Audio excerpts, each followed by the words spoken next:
Hey there friends, Dave Paulides, CanAm Missing Project, copyrighted edition for our video channel. Thanks for being here. And today we're going to have two different national park disappearances. And one of the cases, never heard of it. And if it wasn't for one of you sending us an email saying, hey Dave, I actually worked on this case as a SAR employee, going and looking for this woman, and maybe you'd like to know about it. Thank you. If it wasn't for you guys, wouldn't even have known about that one. So, talk about trail safety. A very important point to my heart. And remember we talked about that cougar attack in California. 'Tis the season. Second attack, different state. Let me read you the note here. The headlines, a cougar attacked them. They fought back for 45 harrowing minutes. Now, when I posted the last, and we talked about the last mountain lion attack, I got like 4 or 5 emails from people saying, oh my God, they had to kill the poor lion. The deputies came up, and the lion was on top of the dead victim, protecting his kill. If I would have been the deputy, the lion would have been dead right there. The reason being is you don't know if the victim's alive or dead. First priority is the person on the ground. It is sorrowful that we have to kill mountain lions that attack people. But wildlife biologists have told us that once a mountain lion attacks and kills somebody and has a taste for human blood, that's it. It's got to go. That's their words. That's not mine. Now, you may get mad at the people for being in the wild, but I've lived there for a lot of my life. Am I not going to go there now? Come on. The people out there that sent me the hate mail on that, think about this rationally. Okay? Now think about yourself as I tell you this story. Dateline on this is March 14th of this year. Cyclists from the Recycled Cycles racing team pinned down a young male cougar with a bike as one of them called 911. The cougar had attacked their friend 15 minutes before they called. It was a beautiful Pacific Northwest day, sunny, puffy clouds on the horizon. 5 competitive cyclists, women in their 50s and 60s, met at the Tokul, T-O-K-U-L Creek Trail, north of Snoqualmie. Where's that? There's the trail. Here's Bellevue, Washington, right on the coast. Here's Kirkland, Washington. There's Snoqualmie. This out in here gets very wild very quick. The elevation in there isn't super high, but it is wild. Very wild. Remember, I always tell you, you go into the woods, you never go alone.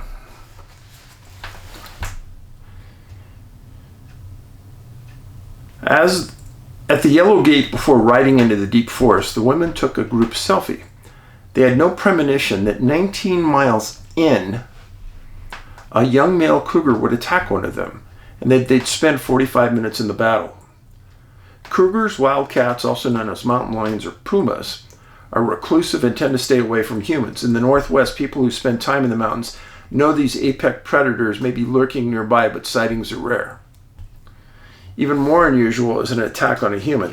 There have been 20 cougar attacks recorded in Washington state in the last century, 2 of which were fatal. The prevailing advice for cougar encounter is to make yourself big and loud. So when two cougars ambled across the gravel trail where the cyclists were riding, Anna Teets started shouting, "Cougar, cougar." The first cougar, presumably the mother or sibling, ran off, but the younger one paused and then lunged at Carrie Bergier, 60, who has been biking a few paces ahead of him. Looking to my right, I saw the cougar's face, Bergier said. It was just a split second, and he tackled me off my bike. Bergier and the cougar tumbled into a shallow ditch on the side of the trail.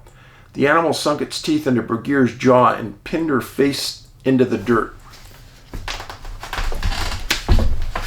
tackled her off the trail down into a ditch.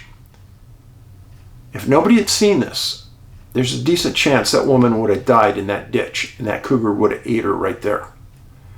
That's why it's important to be together. I thought my teeth were coming loose and I was going to swallow with my teeth, she said. I could feel the bones crushing and I could feel it tearing back.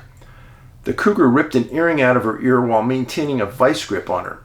I felt like it was suffocating me, she said. I could taste the blood in my mouth. Bergier, who is short, silver hair, is a self-described extreme athlete. Her friends, teammates from a co-ed racing team, Recycled Racing, add that she's warm, optimistic, and a badass. She has biked across Washington State twice and once rode a 200-mile race in one day. On this particular day, she had just recovered from a 2-week bout of COVID and was back in the saddle for the first time. As Bergier inhaled the ground, she could hear her friends mobilizing around her with rocks and sticks. She screamed expletives, unfurling. These ladies are not big, and they were killing this cougar, Bergier said. They were not going to let it get me. Fight, flight, or freeze, they say, and these women fought. One had a 2-inch knife and used it to stab the wildcat to no avail. Cyclist Annie Belota, 64, tried to choke the cat. It was like choking a rock, she said. It absolutely nothing. Belota also dug her hand into the cougar's mouth, trying to pry his jaws off her friend. I felt it shifting its teeth like it wanted to try to bite me too, she said. I said, no, you're not going to get both of us. Anna Teets, 59, grabbed the cat's leg. The cougar had its claws pretty much around her in an attack mode, Teets said. Like, I'll have to pry now, and within a couple of minutes I will eat her. Teets noticed something else too. It had a beautiful amber-colored stare at me. As the others hit the cougar with rocks and sticks, Teets tried to grasp the situation. Quote, in my head, I was okay. What would it be under the most drastic of measures, she said. I need to find the biggest rock I can lift. She found a 25-pound boulder the size of a large melon. I had to pretty much lift it in a squat position with both my hands and then let it fall from about 1.5 feet up, she said. The cougar's head was close to Bergier's, which made this a risky endeavor. This is what I want to do now, she told her friend. I hope it goes as planned. Bergier gave her a thumbs up. Teets dropped the boulder on the cougar's head 4 or 5 times before nearly giving up. So can you imagine? This cougar, how much it's taking, it will not let this woman go. So if you were alone and you didn't have a weapon, you'd be dead. This cougar would not have let the prey go. And that's the way they're bred. I was sitting down and I actually said, I can't do this anymore, she said. But then I saw all the other girls doing their thing and helping, and of course I regained strength and said, okay, I can do this. Bergier was also losing steam after having shoved her fingers into the cougar's nostrils and trying to jab its eyes. I was swallowing so much blood, she said, I thought it was done, but then I got another little surge, lived to ride one more day. After 15 minutes, Annie Belota noticed the cougar falter. Go, go, go, get away, she screamed to Bergier. The cougar released her, and Bergier scrambled away on her hands and knees to rest in the middle of the trail. I just laid there, and they continued the battle, she said. Tish Williams, 59, another cyclist, thought to grab one of their bikes, a $6,000 cyclocross belonging to Erica Wolf, to pin down the young cougar. But the cougar kept fighting too, at one point lifting the bike with the women standing on it. Unable to tend to Bergier, they called to her, how you doing? She would just raise a bloody thumb. With the cougar seemingly subdued, the women called 911, and luck would have it, an officer with Fish and Game and Wild Police was nearby. It took him 30 minutes to reach the women. At 12:52, Officer Chris Mositer arrived. Mositer instructed some of the women to stay on the bike to keep the cat down. Then he shot the cougar between the shoulder blades. The women would later say it was a heartbreaking moment. They are animal lovers. Erica Wolf, whose bike pinned down the cougar, is on the board of PAWS, an animal rescue. But it was a choice between the cougar's life and Bergier's. She was never any question what needed to be done. After the cougar died, Teets rushed to Bergier. It was a relief. Getting off that bike finally freed me to be with Carrie and say to her, you are safe now, you'll be okay. You'll be in the hospital soon. It's been nearly a month since the cougar attack, and a necropsy on the wildcat revealed it was between 9 months and a year. It was healthy, and its body showed no signs of physical distress. It did not have rabies. Why the wildcat attacked Bruguiere remains unknown. The necropsy solved one mystery, however, where Bruguiere's earring disappeared to. Sergeant Carlo Pace of the Fish and Game asked Bruguiere if she was missing an earring. They had found it in one of the cougar's belvies. Did she want it back? Sergeant Pace asked. Absolutely, she said. Bruguiere said she would hang it on as a souvenir of sorts and a testament to her friend's courage. Wow. All these ladies came up with superhuman strength, she said. They're tiny ladies, and I know that the Fish and Game shot the final shot to kill it. But these ladies killed the cougar with their bare hands and no weapons. I'm eternally grateful to each one of them. Wow. That lady is so lucky she was with those women. She wouldn't be here today. There's not a chance. Good chance that the other cougar would have come back if she was alone. Wow. What a story. What a story. Again, I've told this story before, so I'll keep it short. When you're riding a bike through the wilderness, bad things can happen just like that. There's another story years ago out of Southern California where a cougar killed a man riding a bike by himself in an open space district. There's a story here in Montana where an off-duty U.S. Forest Service police officer about 8 years ago was riding in the Spotted Bear Wilderness off-duty with his friend, didn't have his gun, and the two were riding together. He was in the front. He went around a corner on a trail on his mountain bike, ran right into a grizzly bear, killed him. Killed him because they didn't have any way to defend themselves. Yes, bad things can happen in the wilderness. Now let's get on with the stories for today. Again, thanks to the viewer who sent this one in. They didn't remember the name, so our researchers found it. The woman that disappeared was a lady named Sherrell Lynn McMurray, 39 years old. Went missing May 25th, 1993 at about 8 p.m. Olympic National Park. The story is not in the Book of Washington. Her occupation was a mechanic's aide in El Cajon, California, and she lived in Santee, California. I think that's San Diego County. She was recently separated from her husband, and she was visiting a friend in Washington named David Radford.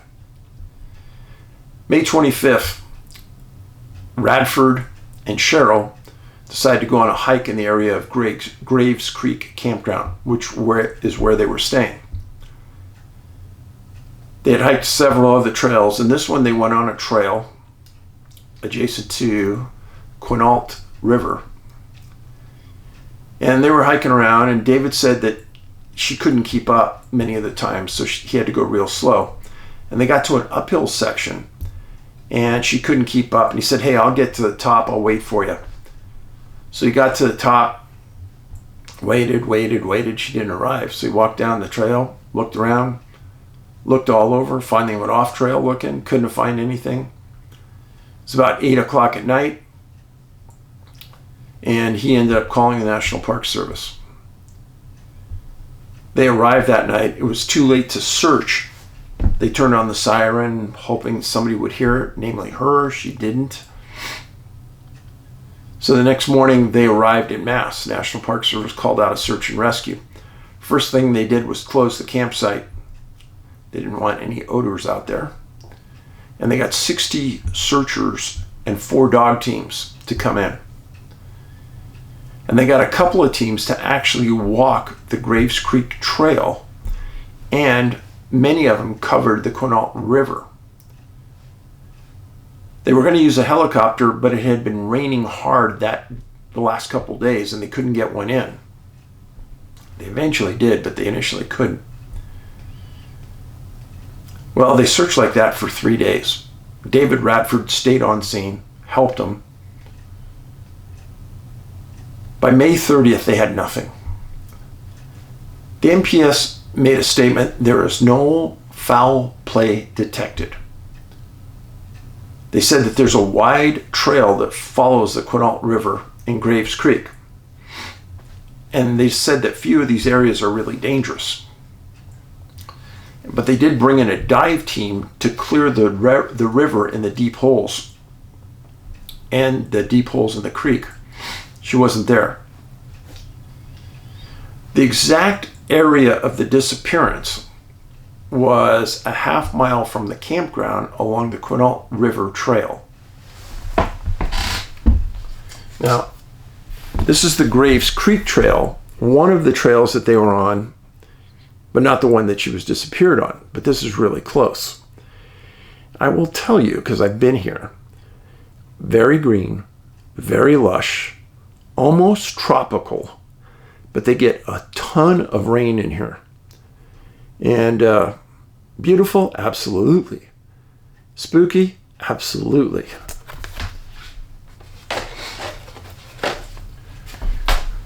So this area up in here is Olympic National Park.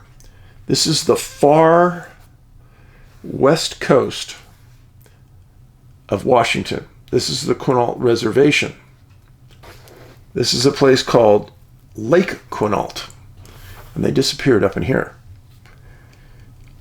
I've driven this many times. Coming in here and going around this lake is epically beautiful. Now, you can drive back up into this area. You can drive right up to the trailhead. Epically beautiful. Aren't a lot of people.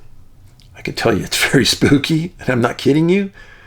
But there's a cluster of disappearances right up here. And you can see that on the map. But there's the Nia Bay, Washington is right up here. And there's a cluster of people missing. And there's a cluster of people missing in the park too, but this one would add to it. But this is a beautiful spot. There's a lodge right here on the side of the lake that's gorgeous to just walk into and look around.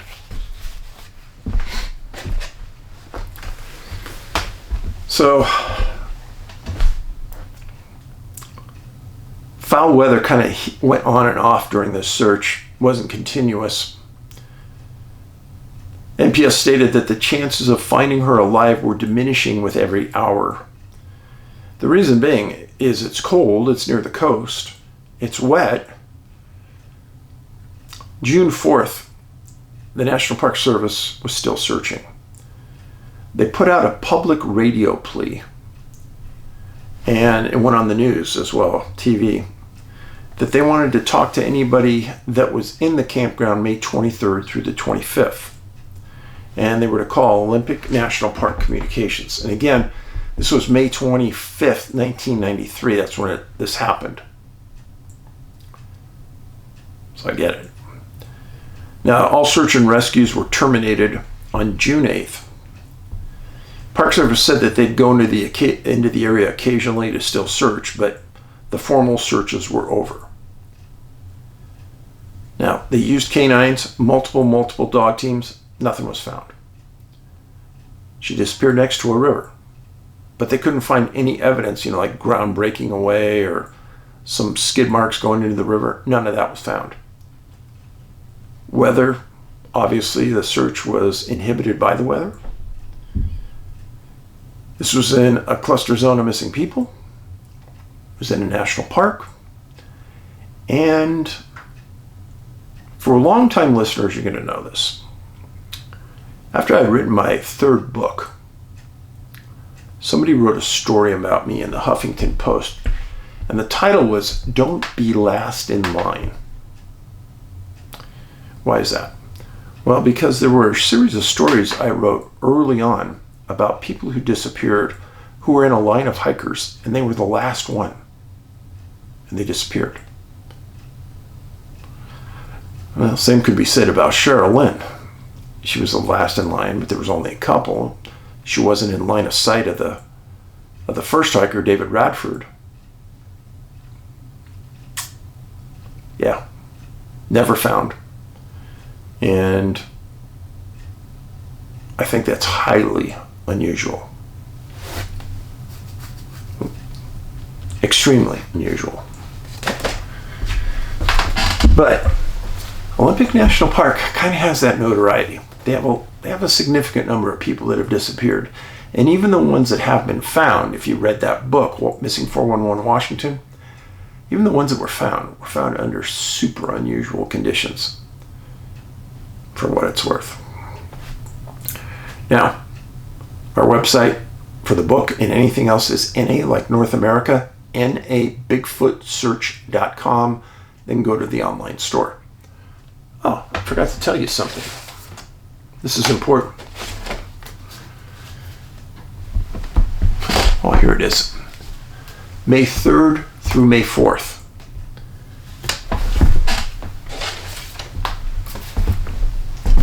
So this is the west coast of Washington. Go about 40 miles south from here, and you get into an area near Aberdeen, Washington. Well, May 3rd and 4th, I'm going to be at the UFO Paranormal Summit at the Quinault Beach Resort and Casino. This is my 4th trip there. That place is an absolute 10 as far as a facility. It's owned by Native Americans. They do an outstanding job. It's one of the best conferences I've ever been to every time I go. So I'll be there May 3rd and 4th. Hopefully see you there. If you Google it, UFO Paranormal Summit, Quinault, Quinault Beach Resort and Casino. It'll be a good time, I guarantee it. And I've got some really good stuff to talk about. Fascinating stuff. All right, case number 2. I don't talk about this national park very often. Kings Canyon National Park. Sequoia, Kings Canyon, and Yosemite are all kind of clustered together in the Sierras in California. Now, for some reason, Yosemite, for its pure beauty, has the most notoriety. But I can tell you, Sequoia and Kings Canyon have a lot of unusual disappearances as well. Now, this case regards a man named Richard Oldfield, 33 years old, missing October 9th, 1968.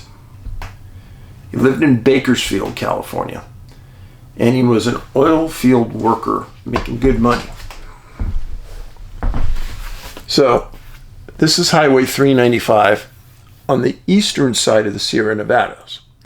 And just east of here is the state of Nevada, not very far.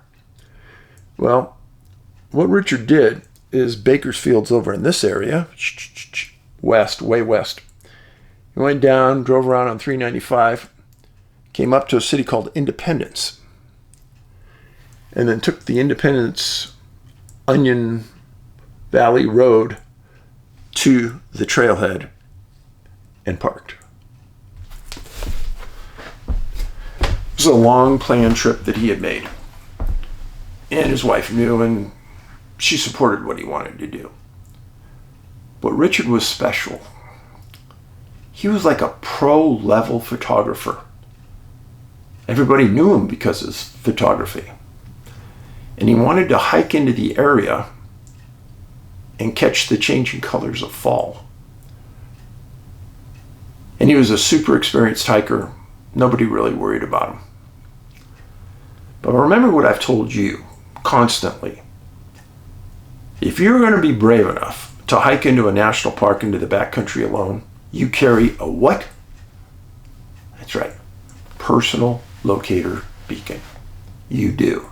Absolutely no questions. Well, Richard didn't have one. And he got in and he went west on that Onion Valley Road, parked his car at the trailhead, got out, grabbed his backpack, had 4 days of supply in his backpack per his wife. And the idea was he was going to go in on October 4th and be out at his car on October 8th, on the road October 8th, and he'd contact his wife. Well, on October 8th, Richard's wife didn't get a call. She thought, well, maybe he's just getting out late. I'll wait till the next morning to call if he's not here. She waited. October 9th, he didn't arrive. And that morning she called Kings Canyon National Park and requested that they go out and see if Richard's car is at the trailhead. Well, they did, and they did find the car. Looked like it hadn't been touched in several days. It had snowed a foot of snow. Foot of snow was on the car. And they called for search and rescue. Now, this was in Inyo County, I-N-Y-O. They've done a lot of search and rescues there. And when they found the car, it was still snowing heavily at higher elevations, raining at lower elevations. The Rangers had called for search and rescue, but right away they took two of their own, and they knew the route that Richard was going to take because he was brilliant. Because he told his wife, hey, I'm going to park my car in the Onion Valley. I'm going to hike along through Gardner Basin. I'm going to go to Kearsarge Pass and Mount Gould, and then I'll make my way back. Bingo.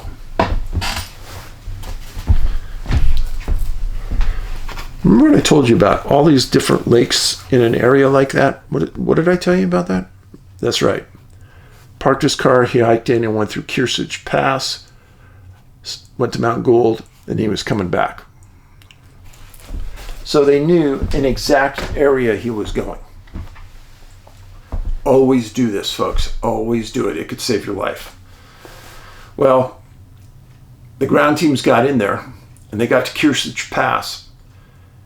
And we're talking high elevation in here, friends. I'm talking 11,000, 12,000 feet, if higher in spots. Lots of snow.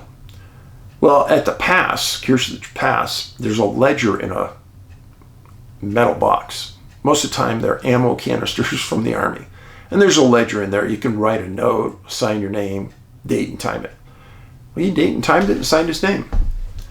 And then Mount Gould, Rangers summited that, same thing. Found his signature, found the date, found the time. They never did release the date and the time he signed these things. But they knew that Richard should have been on his way back at this point. So they had a pretty defined area to search between Mount Gould and his vehicle. October 12th and the 13th, they had up to 40 search and rescue members from surrounding communities, and they also had 8 Oilfield members that were mountaineers that came and said, hey, we're not working until we find him, so we're going to go out and search. They took him, and now the weather started to clear, and they had 2 helicopters in there searching as well. So this was good. You got fresh snow. So the helicopters are looking for fresh tracks in the snow. It's pretty obvious when you're flying when you see this. Well, they searched and searched.